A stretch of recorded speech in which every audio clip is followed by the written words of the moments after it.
Kanchipuram Vakula silks నాణ్యత మా ప్రాధాన్యత. మదీనాగూడ, మియాపూర్, హైదరాబాద్ లో త్వరలో శుభారంభం.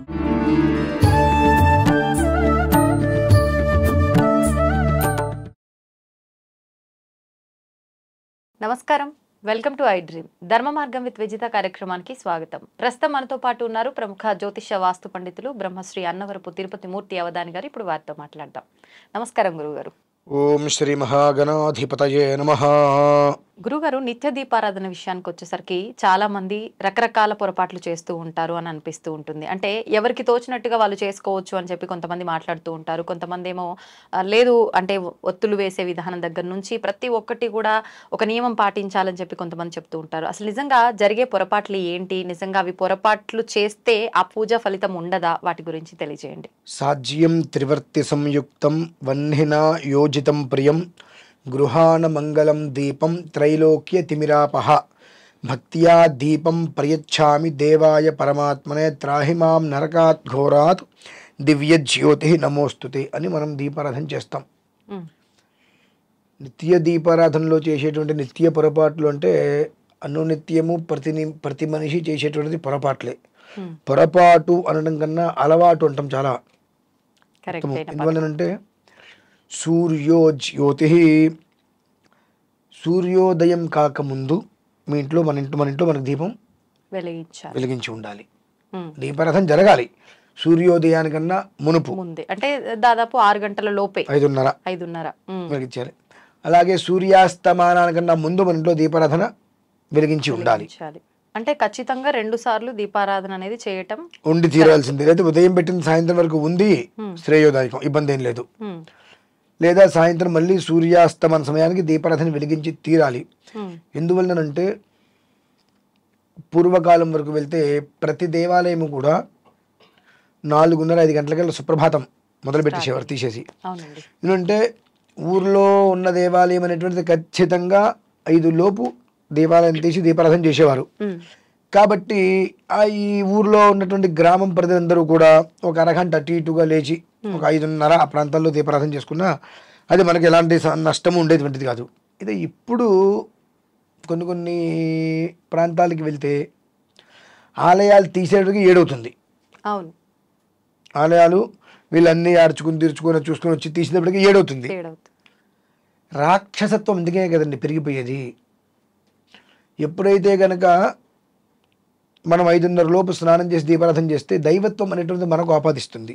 ఇప్పుడు అయ్యప్ప దీక్ష తీసుకున్న వీళ్ళందరం చూడండి, ఆ 40 రోజులు 5:30 లోపు వాళ్ళు స్నానాలన్నీ పూజలు చేసుకుంటూ ఉంటారు. అందుకని చాలా ప్రశాంతంగా ముఖంలో కూడా ఒక మంచి కాంతి తేజస్సుగా ఉంటుంటుంది.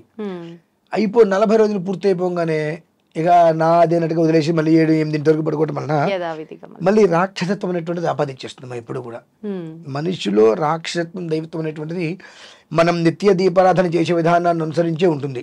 సూర్యోదయ పూర్వం చేసేటువంటిది దీపారాధన దేవతలకు చెందుతుంది. సూర్యోదయం తర్వాత చేసేటువంటిది రాక్షసులకు చెందుతుంది. ఏ దేవాలయానికైనా వెళ్ళి చూడండి, శివాలయాన్ని అభిషేకం చేసేస్తే అలా వదిలిపెట్టరు. తెల్ల బియ్యం అంటే అక్షతులు కానీ ఒక పుష్పం కానీ మారేడుదల కానీ ఏదో ఒక స్వామివారి మీద పెట్టి పక్కకి వెళ్తారు, ఒక అభిషేకం చేస్తారు. మళ్ళీ ఒక పావు గంట తర్వాత అభిషేకం అంటే ఆయన మీద ఏదో ఒకటి పెడతారు కాబట్టి లింగాన్ని వదిలిపెట్టరు. ఎందుకంటే ఏమీ లేకుండా వదిలేస్తే రాక్షసులు వచ్చి ఆరాధన చేస్తారు. భగవంతుడికి రాక్షసు. గురుగారు, ఒక డౌట్. ఆలయ ప్రాంగణం, ఇప్పుడు మామూలుగా సినిమాలలో చూస్తుంటాం, ఆలయ ప్రాంగణంకి నెగిటివ్ శక్తులు ఏవి కూడా ప్రవేశించకుండా ఏదో ఆపేస్తున్నట్టు పవర్, అలా దయ్యాలు వేరు రాక్షసులు వేరమ్మా.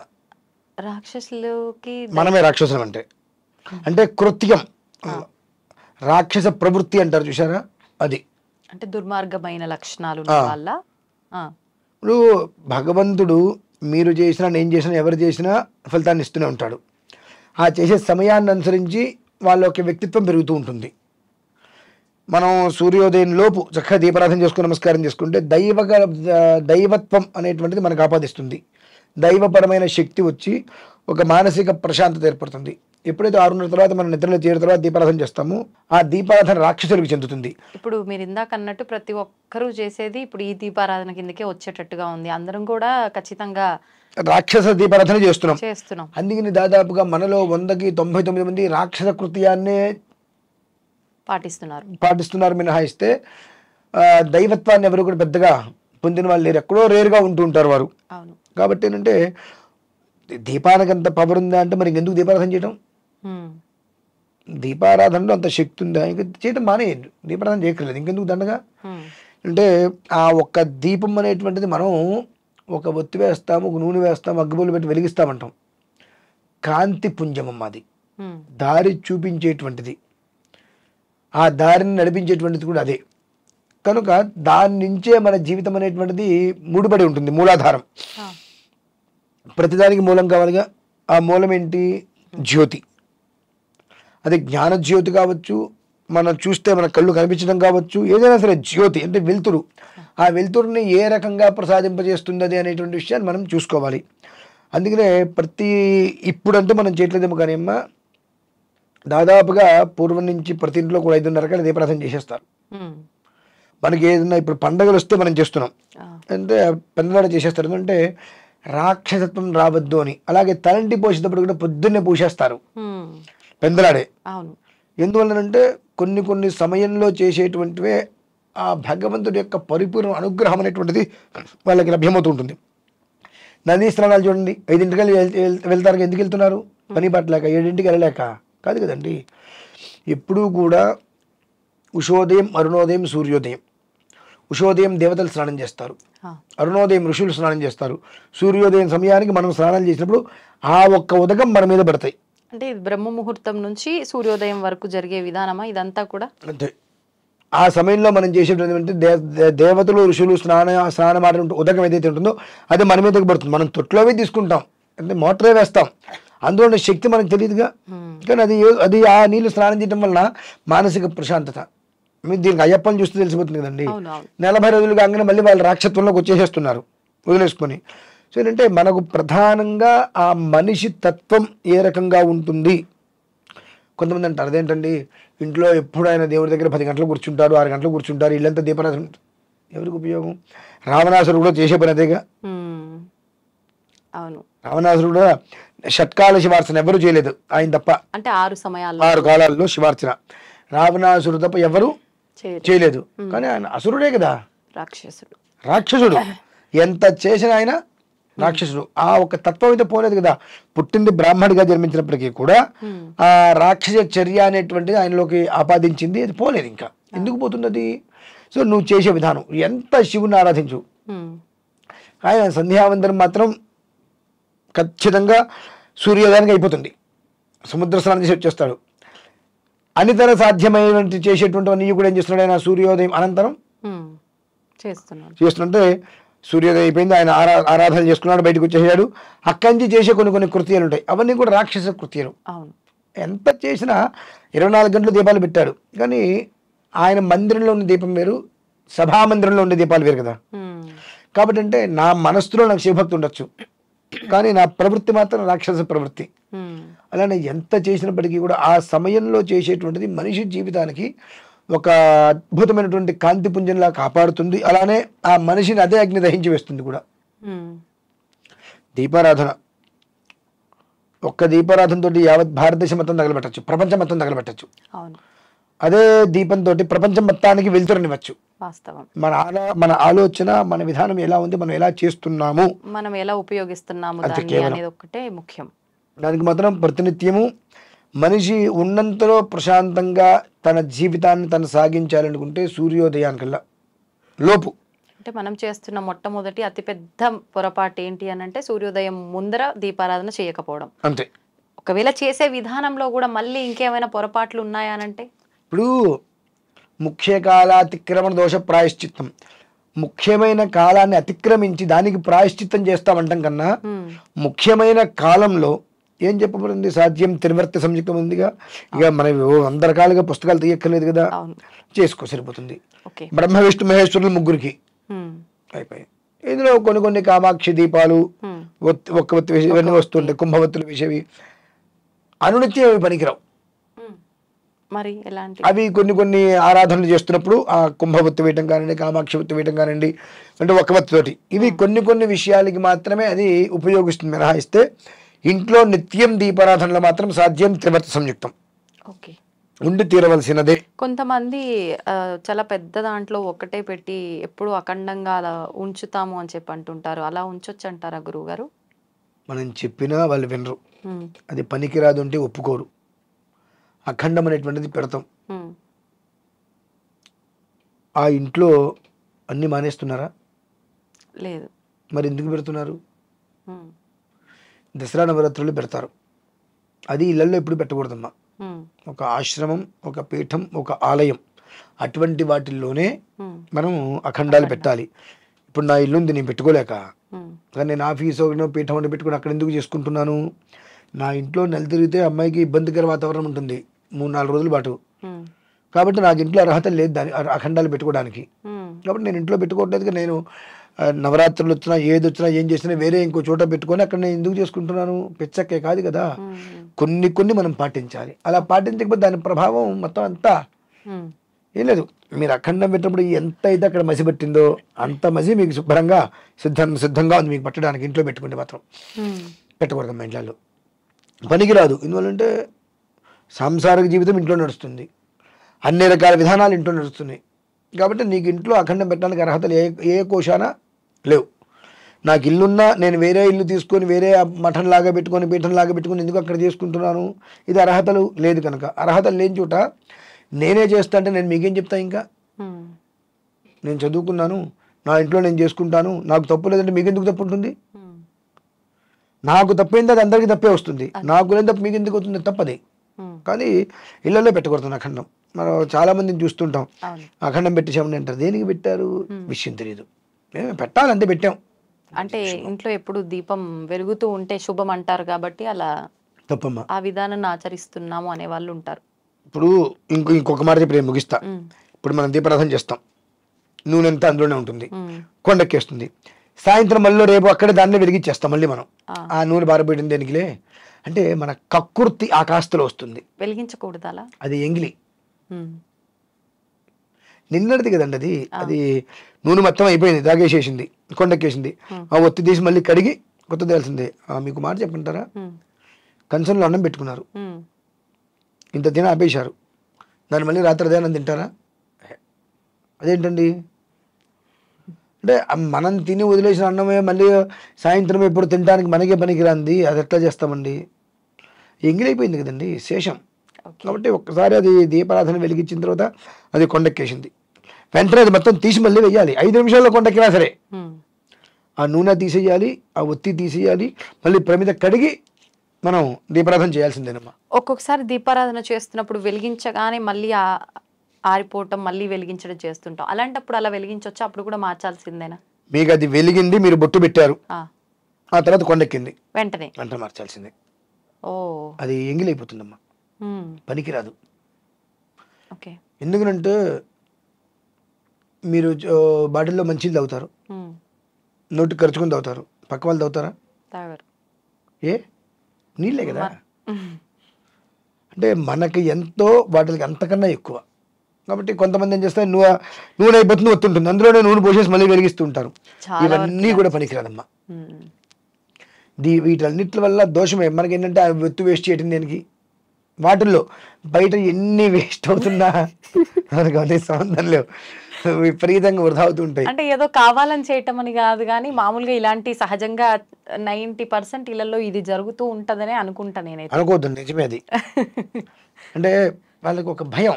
ఫస్ట్ ఆఫ్ ఆల్ ఈ నూనె పారిపోయకూడదేమో, ఆ నూనె పారిపోయడం దేనికిలే బోల్డ్, దాంట్లోనే మనకు ఖరీదు గుర్తొస్తుంది అనమాట. మనం అనవసరంగా వృధాగా పారబోసే దేంట్లోనూ ఆ గదిలో ఫ్యాన్ వేసి ఇక్కడికి వచ్చి కూర్చుంటాం, అవన్నీ గుర్తురావు. అంత నూనె పారిపోయాలంటే మనకు అమ్మో రకరకాలు గుర్తొస్తాయి. ఆ ఒక్క దీపారాధన అనేటువంటి దాని మీద మనం చెప్పుకుంటే సుమారుగా 10,000 వీడియోలు చేయొచ్చండి. ఇప్పుడు గురువుగారు ఆ నూనె పారబోయాలని అన్నారు, ఎక్కడ పారబోయాలి? ఇంతకు ముందంటే పెరట్లలో అక్కడ ఇక్కడ చెట్ల దగ్గరనో ఎక్కడో అక్కడ పోసేవాళ్ళు. ఇప్పుడు అన్ని వాష్ బేషన్లు, సింకులు, అదంతా డ్రైనేజీలో కలవటం ఇలాంటివి జరుగుతుంటాయి. తప్పలేదంటారా? ప్రతి ఇంట్లో కూడా తులసి చెట్టు ఉంటుంది. తులసి చెట్టుతో పాటుగా మామూలుగా మట్టి కుండీలు ఉంటూ ఉంటాయి. ఆ కుండీలో పోసేసేయండి. ఎంత ఉంటుందమ్మా నూనె పోస్తే? ఇంత నూనె ఆ మట్టిలో పోస్తే ఏమవుతుంది? అది ఏం కాదు కదా. తులసి కుండీలాగా ఉంటే వాటిలో మట్టిలో పోసి వేస్తుంటారు, ఆ మొక్కలో పోసేసేయండి, సరిపోతుంది, ఇబ్బంది ఏం లేదు. ఆ ఒత్తులు ఉంటాయి, ఆ ఒత్తుల్ని ఏం చేస్తారంటే ఒక వారం రోజులు మూల పడేసేసిన తర్వాత తగలబెట్టేసేయండి. ఓకే. అంటే అవి ఏదైనా పదార్థాలు అనుకుని తిన్నటువంటి చేపలో గీపలో నీళ్ళలో వేస్తే ఆ జలసరాలు చనిపోతాయి కాబట్టి అవి చుట్టుకొని అంటించేసేయండి. వాటిని ఒక వారం రోజులతో ఇన్ని ఒత్తులు వస్తాయి కదా, ఓ పక్కన పెట్టి అంటించేసేయండి. ఇంకొక విషయం, ఒత్తులతో పాటు ఈ పువ్వులు ఇవన్నీ తీసిన ఈ మాలిన్యం అంతా కూడా అలా చేయొచ్చు అంటారా? ఈ నిర్మాలయం మొత్తం నీళ్ళలో వేసేయటం, ఈ ఒత్తులు మాత్రం తగలబెట్టేయటం ఎప్పటికప్పుడు. ఇదంటే గుర్తొచ్చిందమ్మా ఇంకొక విషయం. మీ అందరికీ చెబుతున్నాను, మనకు సమయం కలిసి వస్తుందని, తొందరగా పని అయిపోతుందనో రకరకాల ఆలోచనలు పెట్టుకొని ఒక డబ్బాలు నూనె ఒత్తులు కలిపి పెట్టేస్తాం మనం, నానబెట్టేయటం. అవి వాడకూడదు అట్లా. ఓకే. వాడటం వల్ల జరిగే నష్టం అంటే మామూలుగా వాడొద్దు అన్నారంటే ఎందుకు అనే ఆలోచన చాలా మంది కొన్ని విషయాలు ఎందుకు అని తెలుసుకోవడం కన్నా వద్దు అన్నప్పుడు దాన్ని ఆచరించడం మంచిది. ఎందువల్లంటే అది అత్యంత హేయమైనటువంటి పని. ఒత్తులు ఇన్ని కట్ట, అంత కట్టలో దాంట్లో పెట్టేస్తున్నాం, దాని నిండా మనం ఏం పోస్తున్నాం, నూనె పోసేసి రోజు అందులో ఒక ఒత్తి తీస్తున్నాం. ఇంట్లో మన పెద్దలు నానమ్మ వాళ్ళు ఉంటారు, ఆవిడ ఏం చేస్తారు, మన అందరం పండగకి వెళ్తే అందరికి తలా ఒక ముద్ద కలిపి పెడతారు. అంతవరకు బాగానే ఉంది. అన్నంలో నుంచి తలా ఒక ముద్ద కలిపి అందరికీ పెట్టారు, బాగానే ఉంది. అంటే కట్టలోంచి ఒత్తి ఒక్కొక్కటి తీసేసి నూనె నెయ్యి వేసుకొని పెట్టుకుంటాం. మొత్తం కలిపి అక్కడ పెడితే ఎవరికి వాళ్ళు వచ్చి పట్టుకుని వేస్తుంటే బాగోదు. అంటే దీన్ని నేను వైదిక విధానాన్ని అనుసరించి చెప్తే గుండాకి చచ్చిపోతారు కాబట్టి అట్లా చెప్పట్లా. మామూలుగా అయితే కనుక నేను ఎంత నార్మల్గా చెప్పండి ఈ విషయం గురించి, 10 తిట్లు చెప్తా. అర్థం కావాలి ముందు వాళ్ళకి, తిట్లు కాదు కావాల్సింది, వాళ్ళకి విషయం అర్థం కావాలి. విషయం అర్థం కావాలి అంటే సో ఎంగిల్ అనేటువంటిది 10 మంది కలిపి కూర్చుని తింటే ఎంగిల్ ఎవరు తింటారు కదా. ఒత్తులు అంటే 1000 ఒత్తులు అంటున్నాం, లేదంటే 300 ఒత్తులు అంటున్నాం. ఒక దాంట్లో పెట్టినప్పుడు నువ్వు మొత్తం ఒకేసారి అంటించేయి, ఓకే, అప్పుడు తప్పులేదు. ఒక్కొక్కటిగా తీసి 1,00,000 ఒత్తులలో చేస్తున్నావు, 1,00,000 ఒత్తులలో వెలిగిస్తున్నావు, అది ఓకే. కానీ ఒక దాంట్లో కంప్లీట్ గా నువ్వు నూనె రోజు అందరూ తీసి పెడుతున్నావు కదా, దానివల్ల మనకు పుణ్యం తీసి పక్కన పెడితే మోయలేని భారం పడుతుందమ్మా. చాలా నేను చూస్తూ ఉంటా, గబిక్కిన వారిని ఇంటికి వెళ్ళినప్పుడు చూస్తే దీపారాధన చూడదు ఎక్కడ ఉందామంటే డబ్బా దీని అందులో ఉంటుంది, ఒత్తులు ఉంటాయి ఏమనుకుంటా, మొత్తం అందులో నెయ్యి నూనె కలిపేసేసి ఉంటాయి. ఏంటంటే ఇలా తిట్టిపోయినంటే ఎంతో తీసి వేసేస్తామని అనుకుంటా. ఇల్లంతా ఒకసారి గలీజ్ వస్తాను, ఇంతటి దరిద్రాన్ని ఇంట్లో పెట్టి కూర్చుంటున్నారు, ఉన్నది సరిపోదు అన్నట్టుగా కొత్తగా ఇవన్నీ పెట్టుకుంటున్నారు. అడగకుండా చెప్పకూడదమ్మా, అమ్మా ఇట్లా మీరు పెట్టద్దని నేను చెప్పకూడదు అక్కడ. అంటే మీరు చూసిన తర్వాత వాళ్ళకి తెలియని విషయం చెప్పడంలో తప్పే ఉంది గురుగారు. ఇప్పుడు అడగకుండా చెప్పావనుకో, మీకు చెప్పిన పని ఏంటండి అని అనిపించుకోవాల్సిన కర్మ పడుతుంది నాకు మీకు. కానీ వాళ్ళు అడిగేలా నేనే చేస్తా, అడిగేలా చేసి అక్కడ ఆన్సర్ ఇచ్చి అట్లా పక్కకు వచ్చేనమ్మా. చూసిన తర్వాత అంతా చూసి కాసేపు మాట్లాడుతూ ఇవి ఇలా జరుగుతున్నాయి, ఇవన్నీ జరుగుతున్నాయి, ఇందాక నేను అంటే అక్కడ చూసా కదమ్మా, మీరు అట్లా దరిద్ర పని ఎందుకు చేస్తున్నారు మీరు, అప్పటికప్పుడు దాన్ని తీసి అవతల పడేం చేస్తాను. ఇప్పుడు నేను చెప్పా కాబట్టి మీరు పడేయటం కాదు, స్వతహాగా మీకంటూ బుద్ధి ఉండాలి, అప్పుడు వాళ్ళకి అది అర్థమయ్యే రీతిలో చెప్తా. చెప్పకుండా అయితే బయటకు రానండి, కానీ అడగకుండా మాత్రం చెప్పను, అడిగినా చేసి మరీ చెప్పొస్తా. ఎందువల్లంటే కష్టం ఎవరికైనా ఒకటి కదమ్మా. ఎందువల్లంటే కేవలం ఒకటి గమనించండి, ఇంట్లో ఎవరన్నా మనిషి చనిపోయినా ఆ దీపారాధన మాత్రం వెలుగుతూనే ఉంటుంది. ఇంట్లో దీపారాధన వెలుగుతూనే ఉంటుంది. మనం ఏదైనా ఊరిలో చూస్తే దేవుడి దగ్గర లైట్ వేసాలని అంటూ ఉంటారు. అంటే ఎప్పుడు 360 రోజులు 24/7 ఇంట్లో దీపం అనేటువంటిది ఉంటేనే ఇంటికి శుభము అనేటువంటి విషయాన్ని మనం దృష్టిలో ఉంచుకుంటే, ఉదయం 5:30కి చేస్తే అది సాయంత్రం 5:30 వరకు ఉంటుంది, సాయంత్రం 5:30కి మళ్ళీ చేస్తే మళ్ళీ ఉదయం 5:30 వరకు అది మనల్ని కాపాడుతుంటుంది. అదే దాని విధానం. ఇప్పుడు ఒక్కొక్కసారి ఈ రోజు ఉదయం వెలిగించిన దీపం మరుసటి రోజు ఉదయం వరకు కూడా నష్టమే లేదు, ఉండొచ్చు. అందులోనే మనం ఆయిల్ పోసి ఆ దీపాన్ని అలాగే కొనసాగించవచ్చు అంటారా? కొనసాగించడం ఇబ్బంది లేదు, దానికి వచ్చే దోషం ఏమీ లేదు. అయితే దాన్ని 2-3 రోజులు అట్టి పెట్టకూడదు అట్లా. మరి ఒకవేళ వెలుగుతున్నది మనం ఆర్పలేం కదా, వదిలేసేయడం అట్లా. నూనె అయిపోయి దీపం కొండెక్కే వరకు వదిలేయాలంటారా ఒక రోజు తర్వాత? మీరు ఇప్పుడు ఉదయం 6ంటికి దీపారాధన చేసేసారు, 5:30కి, 10ంటికో 11ంటికో అటు వెళ్ళారు, నూనె మొత్తం అయిపోవచ్చింది, చూశారు, అప్పుడు నూనె పోయింది మీరు అందులో, మళ్ళీ సాయంత్రం వరకు ఉంది, ఓకే, కొండ ఎక్కుతుంటే మీరు చూశారు, చూసినప్పుడు పోయింది, చూడలేదు మనకు సంబంధం లేదు. అది మనం చూసినప్పుడు ధర్మం. మర్నాటికి అది ఉంది, నమస్కారం, ఇంకో దీపం మనం వెలిగించుకోవాల్సిందే, ఇంకో దీపారాధన పక్కన, దీనికి సంబంధం లేదు, ఉండకూడదు. ఇంకా దీంట్లో ఇంకా మళ్ళీ మనం ఆయిల్ పోసి అది 24 గంటల తర్వాత మళ్ళీ మనం దాంట్లో ఏమైనా చేసామంటే అది అఖండం కింద వస్తుంది, అది మహాపాపం మళ్ళీ.